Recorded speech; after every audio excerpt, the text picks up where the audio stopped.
shirkad ka shaqeysa la dagaalanka cayayaanka oo fadhigeedu yahay waqooyiga California ee dalka Mareykanka ayaa bixinaysa $2,000 si mulkiilayaasha guryuhu ugu ogolaadaan inay baranbara ku sii daayaan. Shirkadda ayaa boggeeda internet ku sheegtay inay raadinayso 5 ilaa 7 qoys oo u ogolaanaya farsamayaqaanada cayayaanka inay guryahooda ku sii daayaan ilaa 100 baranbaro muddo 30 maalmood ah. shuruudaha ay hordhigtay dadka doonaya inay ka qayb galaan daraasadan ayaa waxaa ka mid ah in mulkiilaha guriga looga baahan yahay ogolaansho qoraal ah kaas oo inuu ugu yaraan jiro da'da 21 sano jirka guriguna uu ku yaala meel ka mid ah magaalooyinka Mareykanka.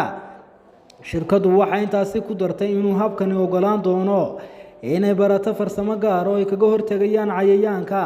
Daraasaduna waxay qaadan doontaa muddo 30 maalmood ah waxaana u baahan doontaa farsamayaqaano iyo muuqaal duubayaal. haddaba daawada sidee ayaa ay kula tahay haddii ay shirkadaasi ma lahayd geyiga Soomaalida ay degto waa Yaxya Muuse Ibraahim Yaxya Nairobi Hargeysa.